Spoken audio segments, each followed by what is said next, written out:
All right, Brent, thanks so much for making time to be on the podcast here with me this week. Tell us from your perspective, what does it mean for you to be intentional? Thanks for having me on, Mark. It's a pleasure. Uh, what it means to be intentional, just focused and clarity. I think as leaders in an organization, we got here because a lot of things interest us. We're willing to try different things, and that's kind of a curse in some ways as a leader. So being intentional is kind of keeping those thoughts inside and being able to keep your team focused and knowing when the right setting is in the right organization. Part is to say, what about this? What can we do with that? But for me, it's part of the ritual every morning of getting up, and we're an EOS company, so we're very focused on our culture. I'm not sure if you're aware of EOS, but Mhm. it's an off-the-shelf product for companies like us, small entrepreneurial companies, to put together a focused approach to the business. So this morning, as a matter of fact, I had my clarity break, spent some time really thinking about what was important in my family, what was important for me personally, what was important for work, and trying to carry that focus and that clarity throughout the week. I love it. So, for those who are not familiar with EOS, tell me a little bit about what that is and why you guys use it. What's a clarity break? Sure. Because I think I would like to see more people in agribusiness implementing, especially in the small to mid-size organizations, implementing EOS. Even though in my work, I might be that may mean I end up competing with them for dollars, but it's such a great system. I use it in my business. So, talk Sure. to us about that. Sure. I think probably really in any industry, but ag especially, having clarity or taking time to be purposeful in what we think about and what we do is really important, sometimes just to get away from stress. But we're an EOS company, so the Entrepreneur Operating System. And the the product, as about 2 years ago, we went through an acquisition and went new owners. And we were very purposeful about the time about being more than a manufacturing company in an ag business, and wanted to really think about, what are we here for? What's our core purpose? And if we had to describe the business where it was, where we thought it was going to be, what attributes? So things like core values, things that were important to us, what makes us unique from our other competitors. And for us, it kept kind of coming back to a core focus that we're here to change lives. And we're a second chance employer. So within the community, we're known to take chances on a lot of people, maybe that other organizations wouldn't. So with that, you have to really frame up what's acceptable, what's not, where are we going to, try to make a difference, what things aren't we going to tackle. And EOS really gave us a lot of clarity, that specifically to the clarity break. Within EOS, there's a lot of different aspects, but one of them is making sure that as leaders, we put together that focus and we say, okay, here's what we're doing this quarter. Here are the rocks that we're focused on. Here's what we're looking at in the next 1, 3, 5, 10 years. The clarity break is a time just to kind of reset. I have a little off the beaten path church that I go to that they never lock up, and that's where I typically do my clarity breaks in the morning and go in there. And it's just a chance to kind of reset personally and professionally. And I personally think about three different things. I always start with my family, making sure that I'm grounded there. Then I go into personally making sure that, okay, and I'm a good place. Is my mind focused physically, mentally, and then professionally, can I live up to what I need to for the team? So if I've signed on for rocks or things that I'm going to deliver, I want to make sure that I can deliver for the team. Yeah, that's fantastic. I'm a big believer in making sure that you're being intentional about getting clear, whether it's communicating clearly, making sure that you've got clarity for yourself. I'm often reminded of Covey's 7 Habits of Highly Effective People, right? And number 7, I think he actually got it out of order. So number 7 in the book is to sharpen the saw, right? To take time to go sharpen the saw, which means, work on yourself, take a break, take 15, take a beat, whatever, write down your list and prioritize. And I also think that is maybe the most important. Thinking along those lines too, a lot, what I would say, steel sharpens steel, and having a network of people that you're not afraid to reach out to, being able to pick up that phone and say, hey, I've got this going on. I've not encountered it. Maybe it's a financing challenge. Maybe it's an issue in the business. And how should I approach this? Have you ran into this before? There are times where I definitely over leverage my network sometimes, but again, it's part of keeping yourself sharp. Absolutely. It's so essential. I think intentional leaders need to really double down on that. And if I could give people an encouragement right now, it would be to intentionally implement that in your life on a daily basis. Talk a little bit about Fibertech Plastics. What do you guys Sure. do? Who do you serve? And I don't want to kind of go into what are you guys are doing around talent and attraction and things like that, but just talk a little bit about the company. So we're Fibertech Plastic is in Evansville, Indiana, which is down kind of in the boot corner, down in the tip of Indiana. We cater to a lot of different industries within the ag world. So when you think about material handling, food processing, seed, those types of things, anytime you're moving material, we have a product for that. So our company was founded with origins in when it comes to recycling and green and repairing and making this product that it's going to last not only this use cycle, but it can be repurposed or it can be made into other products. And so through the years, we've started with a variety of products that have led into other products for various industries. So we're now in hospitality. We do laundry carts, material handling. Uh, on the ag side, any of your big tender car, nurse carts, things like that, where you have the big tanks, it's not often feasible to be able to take those out and put a brand new one in. It might be a $10,000-$20,000 investment, and you need it right now, especially since post-COVID, lead times and everything are kind of crazy. So we do a lot of repairs in the plastic industry, and that's become our when we talk kind of like what our uniques are. We can do cradle to grave from new product all the way through to second generation repair to if you're done with it and you want to recycle it, we'll recycle it into a new product. Wow, very cool. That's fascinating stuff. Talk to me a little bit about talent retention in your space. A lot of organizations in the agribusiness arena are struggling, with talent retention, talent attraction, all of those things. You're a bit more on the manufacturing side than I think a lot of the folks that I've been talking to from, say, ag retail or consulting or some of the more I would call it white collar, type of companies. And so, talk a little bit about that, how, and especially in your space. So, we're roughly about 120, 150 employees, depends on seasonality. So I still consider us small, but a larger organization here in the community. Without getting too far off track on kind of how we got here, it really, I think to fix it, it starts at an early age.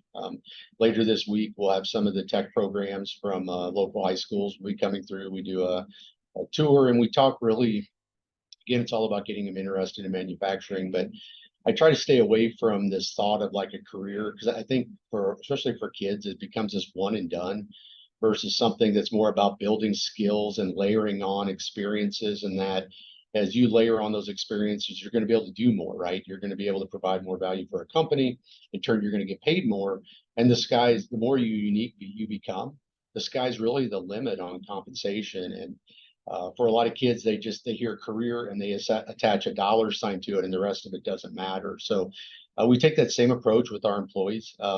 And go back to second chance employer, but it gives us an opportunity. People maybe made one, they're really smart, they're very talented, but they made one mistake in their life. And how do we get them to kind of cut those anchors, whatever got them here? The old saying, here's not what's going to get you there, but how do you work with people to get that? And sometimes they don't even know they have it inside of them, and you got to really pick at it and Yeah. see it. But being intentional about our culture, I think, has been very helpful. We try to have a lot of fun. We try to laugh at our mistakes as best as we can. We're not afraid to make them, so you might as well enjoy them and learn from. But Yep. from a talent standpoint, it's I think I go back to when I first started in my career. Some of the challenges that we had. It was very focused on money and it was very focused on work home life, and now it's a blended approach. So to really attract talent, you got to be there, you got to care, you got to have empathy. But it's not one thing for everybody. It's really unique person by person. And so it's key to have a leadership team that's aligned with that.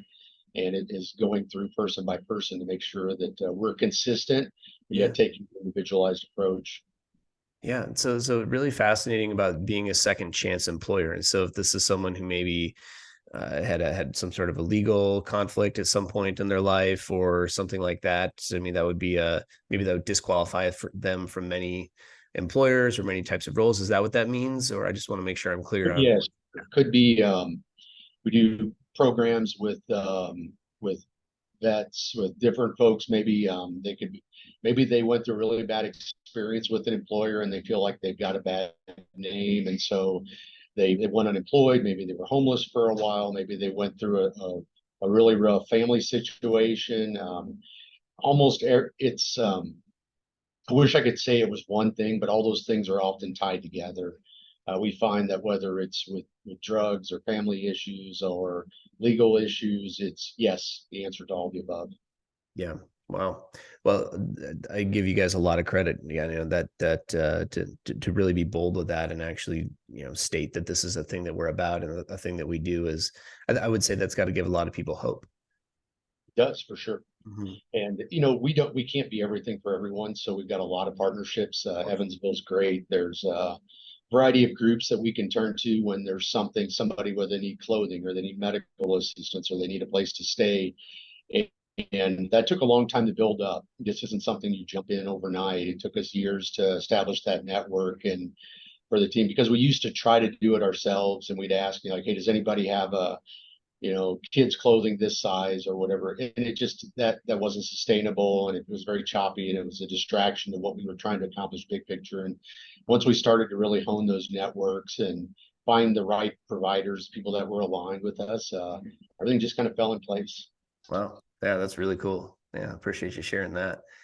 So let's talk culture for a minute. A lot of people talk about it. I find few are actually intentional at creating it or curating it.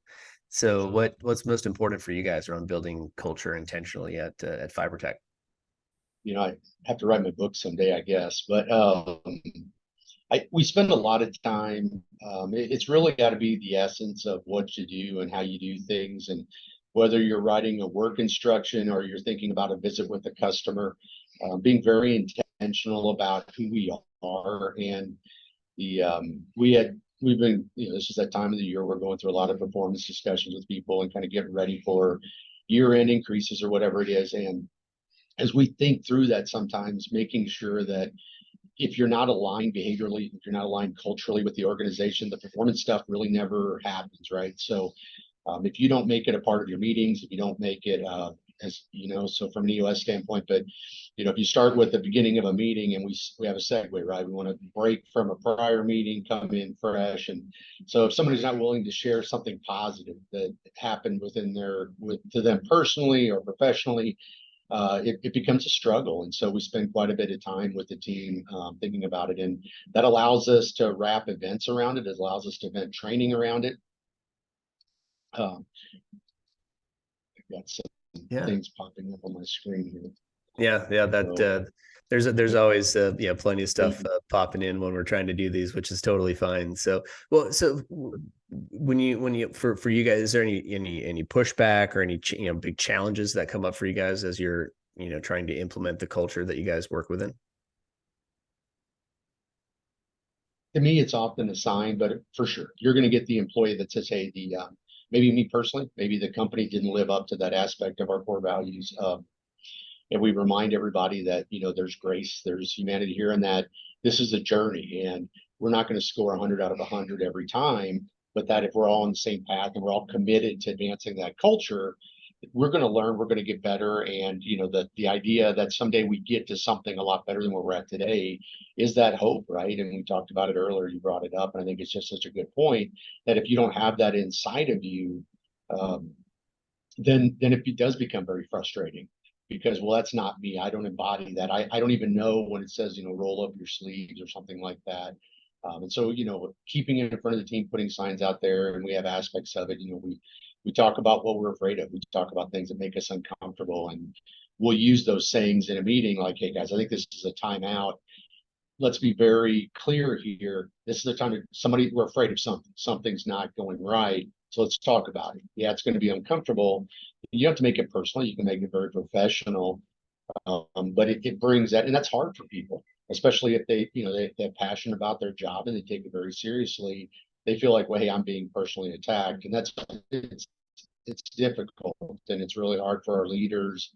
And in our regular one-on-ones that we have with the leadership team, that's probably a number one topic of, I have a difficult conversation that deals with behavior or culture, how do I go about this?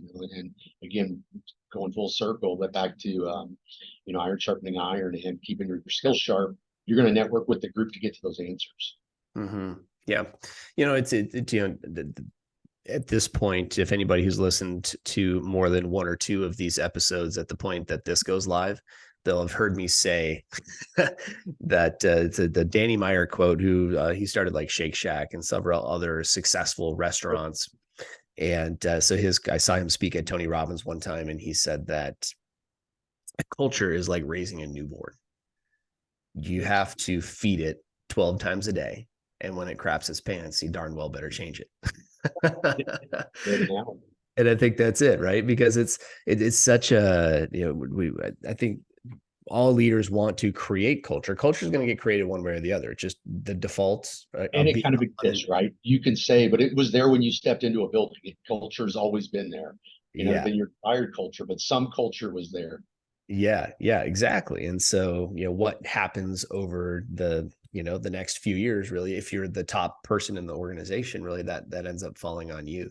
And I know, so the EOS system kind of, does that help you keep that focus? Because, I've read Rocket Fuel, and I look at, okay, the goal here is to have the chief person kind of leading culture and being involved in sales and business development and being the face, and having your integrator, your person kind of COO role, make sure everything keeps moving to realize the vision. And so I'm just curious how you guys utilize it from a cultural, to drive culture.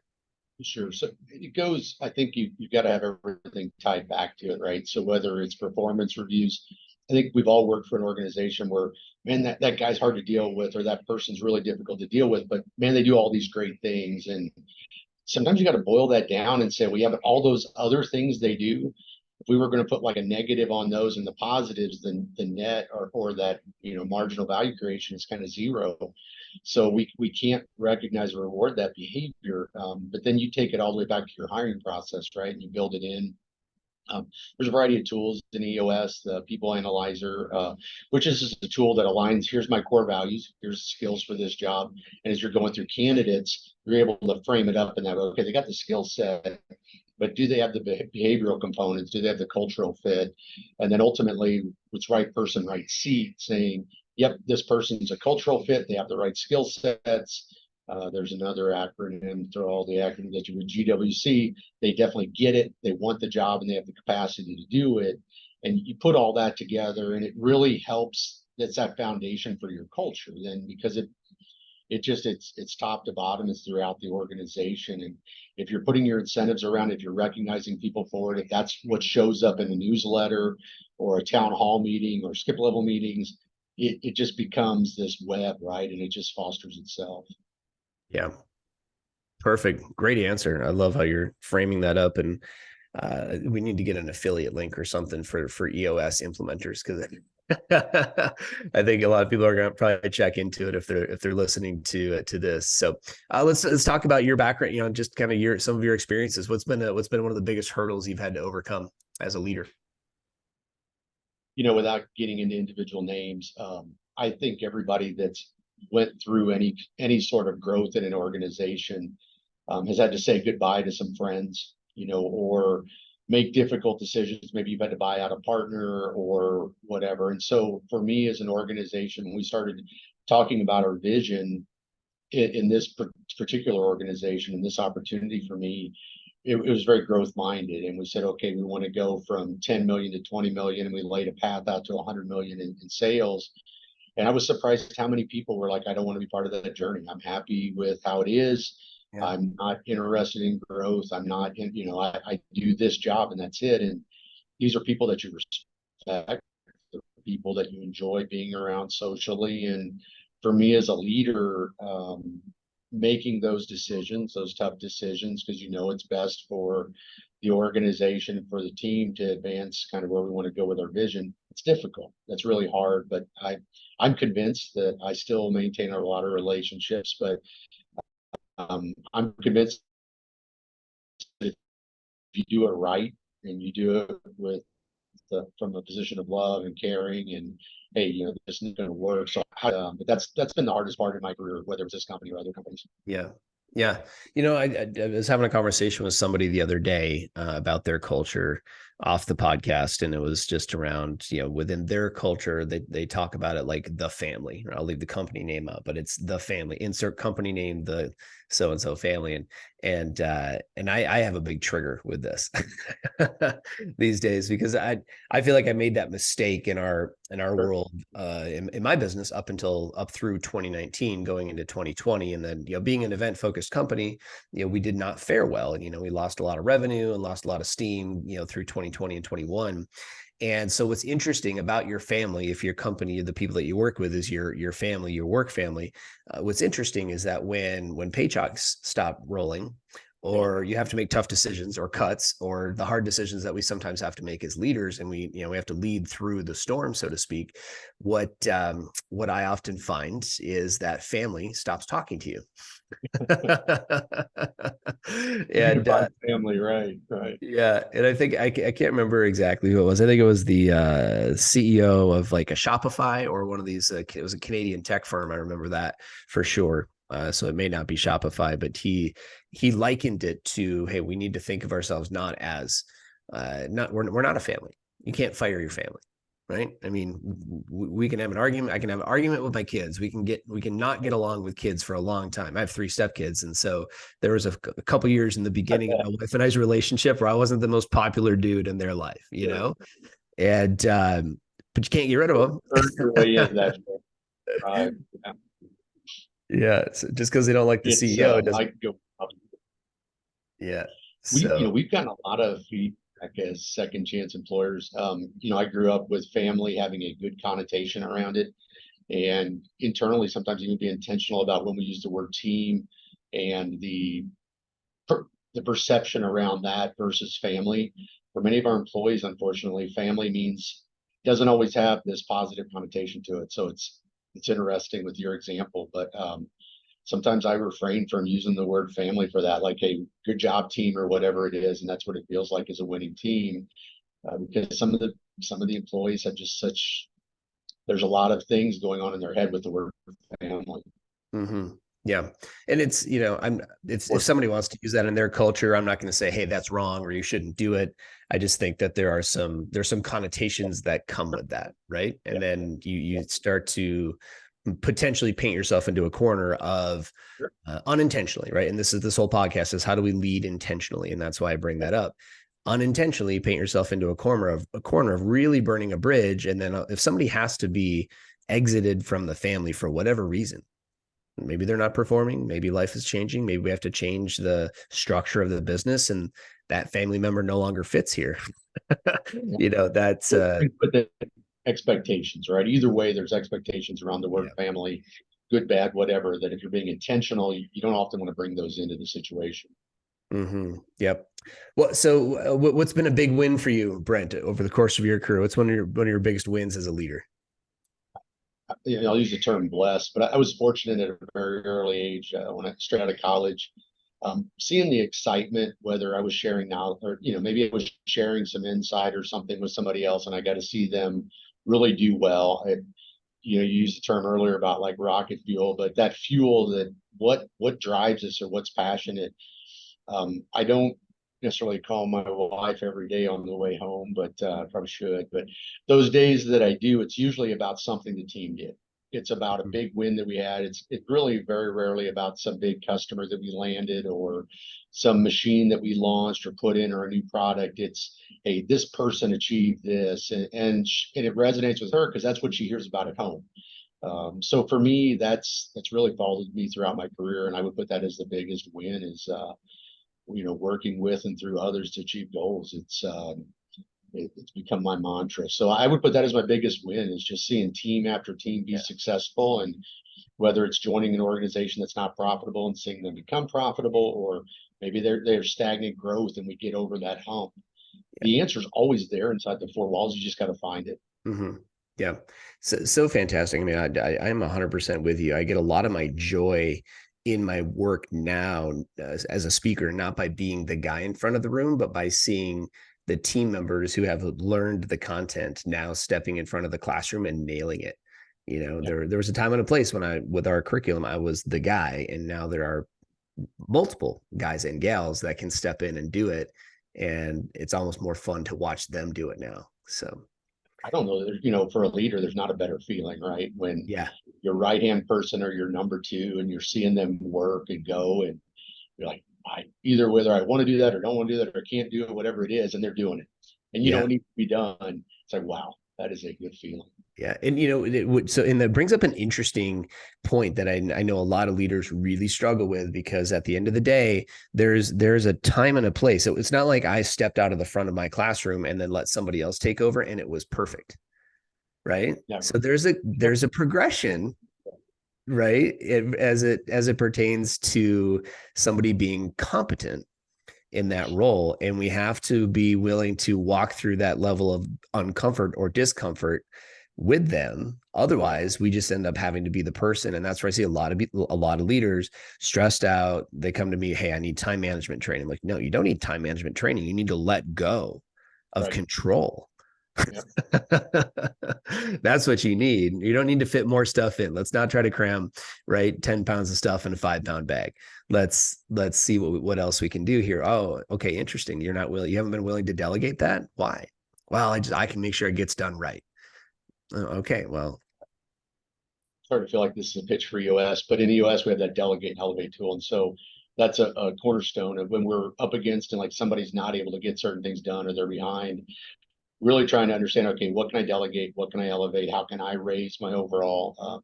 What can I give to somebody else in the team? It's a great exercise to go through. All of us have our sheets, so we know, hey, here's the things we're great at, here's the things we're good at, but we shouldn't be doing. And we can be very intentional about who we give those things to. And it doesn't have to necessarily be a direct report. It can just be somebody else in the organization. And everybody brings different skills and capabilities to the business, and we D&E, but that we really start thinking outside the box about how can we restructure this work. And we see every time, it's like, wow, that 5 minutes saved us hours organizationally every week.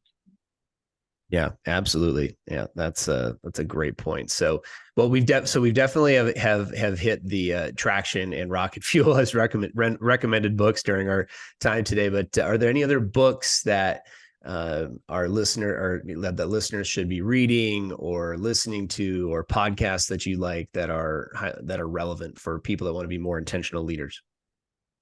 This is going to sound like just a generic answer, but all of them. The world's changing so quickly, and there's things.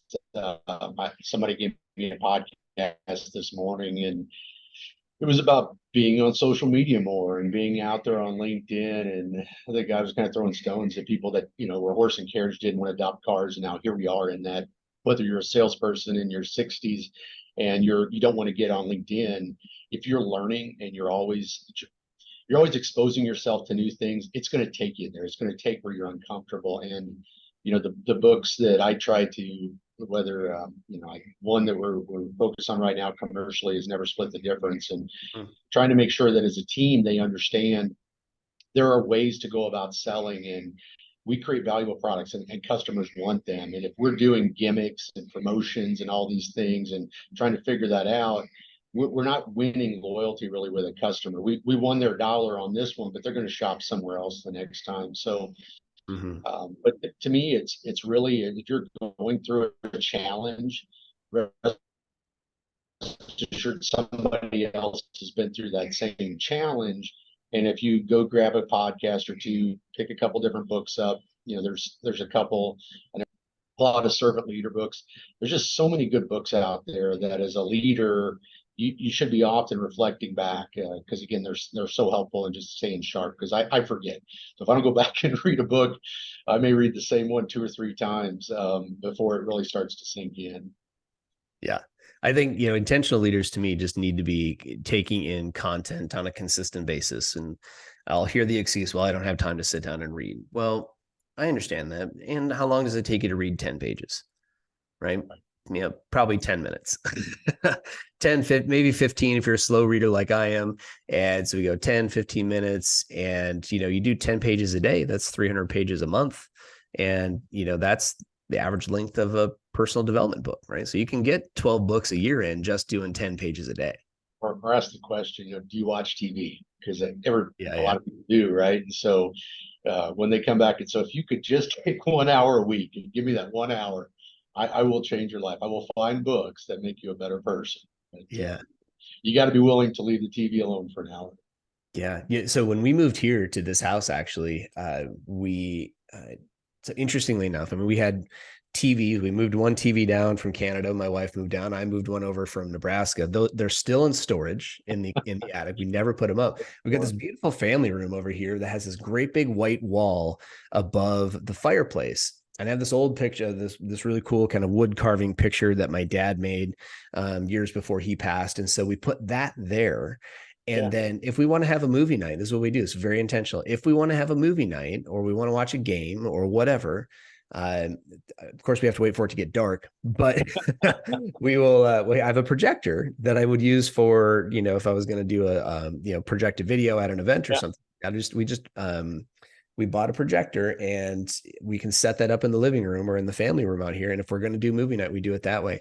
Otherwise there's no TV that is accessible to myself or the kids. Yeah. And it has been amazing. I mean, one of the best things that's happened for our family is that now, like after supper, well, just imagine like in the morning, nobody's turning on the TV. They're not watching cartoons while they're getting ready for school.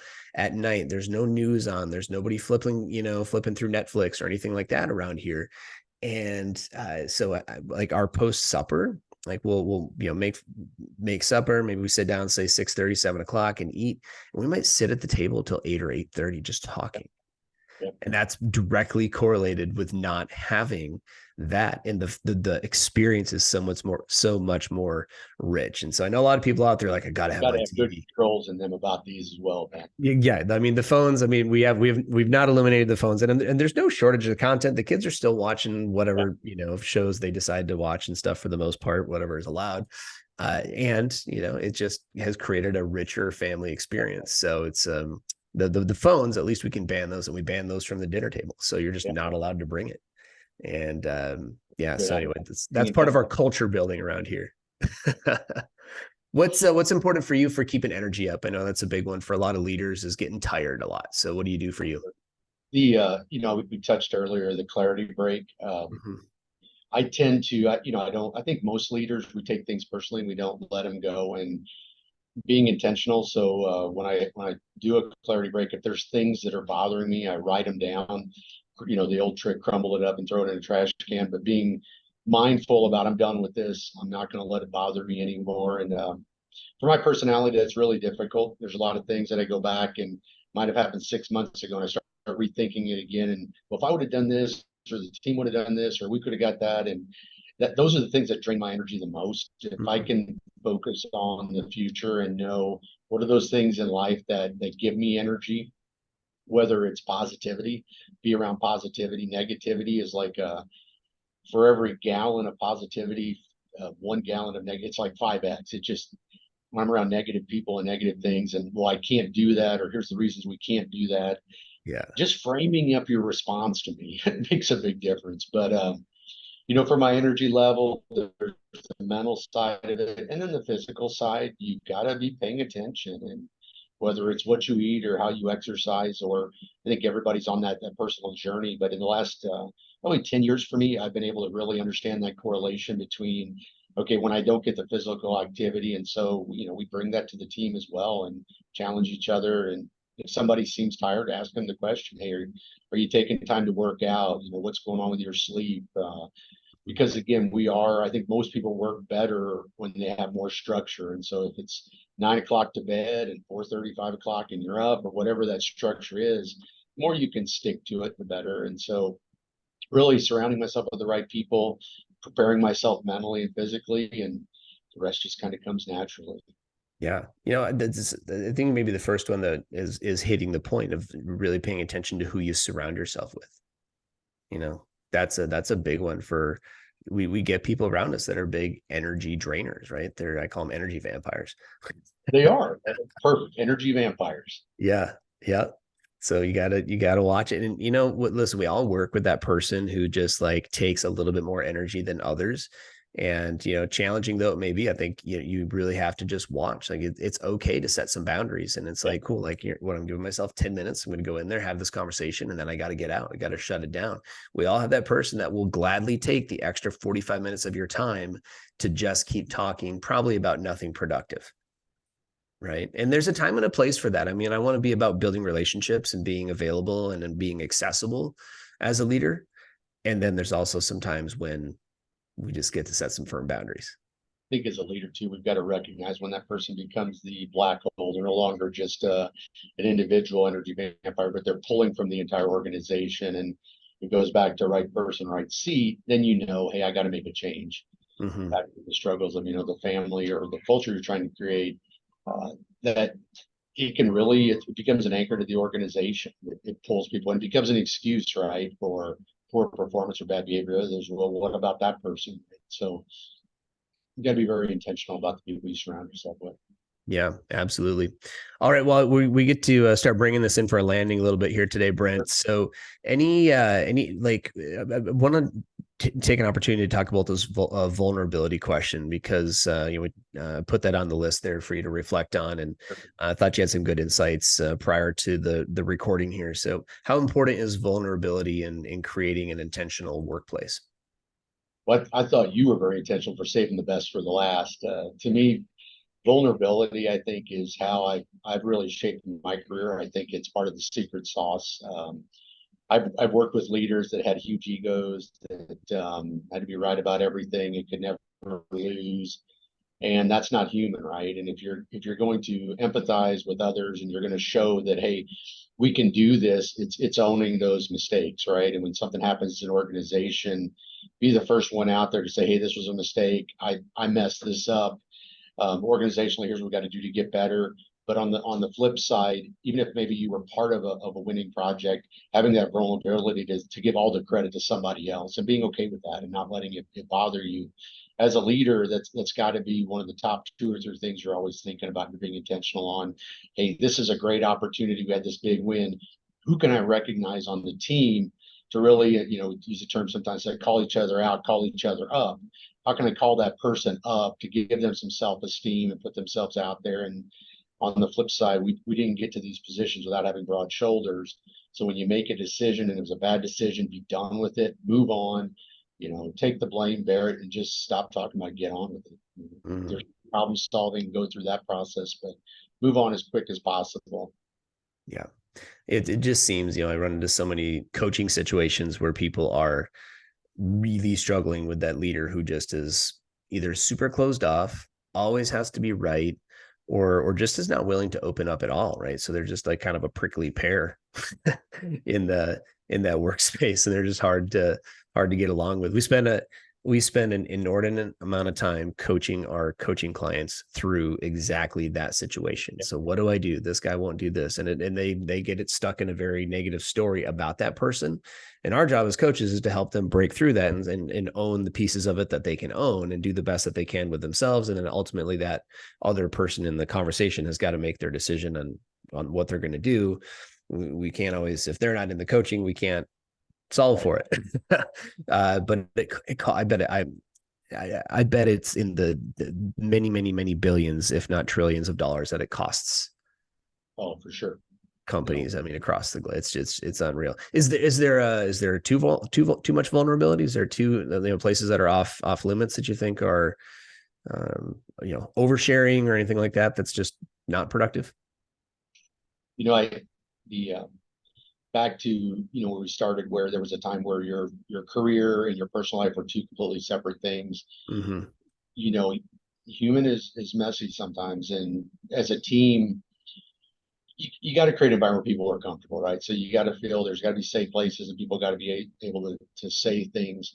But I think being vulnerable is necessary to the extent things need to get done, right? So when we have situations where I can tell something's going on with somebody, you do have to pull at it to really understand what's going on and get down to the kind of the root cause of the issue.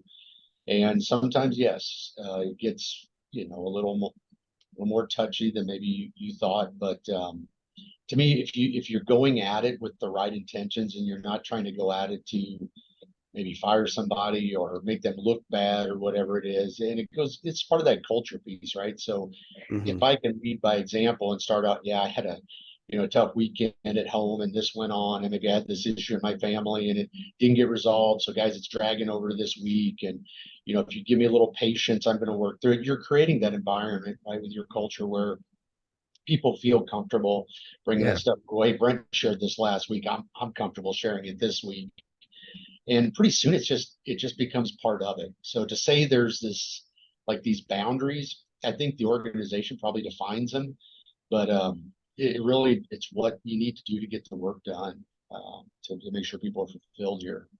Yeah. Can you say that part from back from the beginning? So you're the purpose of your organization, right? Is it improving lives? Here to change lives. Here to change lives, right? We're here to change lives. And everything you're saying is in alignment with that, which I love. And that's one of the things I've loved about this conversation today is that as what we make plastic containers. Right? Like Say it like that's that. part, Yeah, it doesn't right? sound That's what so we get paid to exciting. do, right? But we're an organization that's here to improve lives.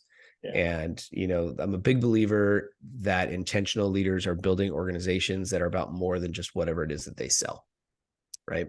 And in that way, our work becomes our worship, and that's cool. Yeah, it is.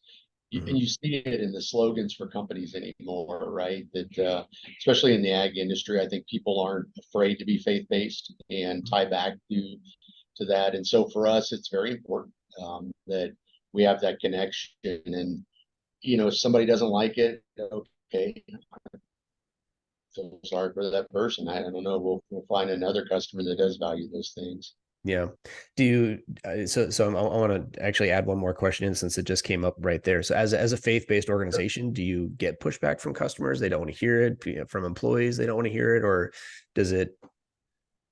No, again, it's like anything. There's these, boundaries that we're always trying to think through. But we have had situations where customers have shared with maybe somebody on our sales team something personal that they were going through, or something tragic had happened in their life, and doing that extra outreach with that person, or sometimes just your signature line on an email. Have a blessed day, or thinking about you. I'm going to keep you in my thoughts and prayers this weekend. That's who we are. So that's how we answer our emails internally. So yes, does that bleed across into our suppliers and into our customers? For sure. But I can honestly say nobody's ever sent me an email back and said, "Hey, can you go back to thank you, have a great weekend" on your email closing outline. I think they appreciate that. I mean, we do bring customers in. That's part of our presentation. Mhm. We talk about our core focus and our purpose, and we're here to change lives and our core values. And I'm surprised by how many customers say, we're talking about the same thing right now, and you guys are a little bit ahead of us, but we're thinking, how do we resonate with our employees? The old days of, well, be at work on time, work hard, give it 110%, whatever that means. Those things don't resonate with employees anymore. It's not personal to them. So Mhm. for us, it's who we are. So why hide it? Why just, here's who we are. Here's what we do. Beautiful.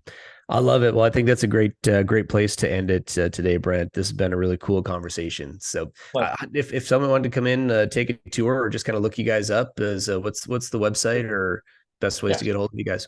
so we're on LinkedIn, Facebook, but fibertechplastics.com. It will get you there for the website. All of our products and services are out there. We hit a lot of trade shows. We try to visit our customers as well quite a bit. But yeah, if you're in the Evansville area and you want to stop by and visit us, be glad to show you the processes and introduce you to the team. Love it. Perfect. All right. Well, thanks for doing this, Brent. My pleasure. Have a great week, Mark.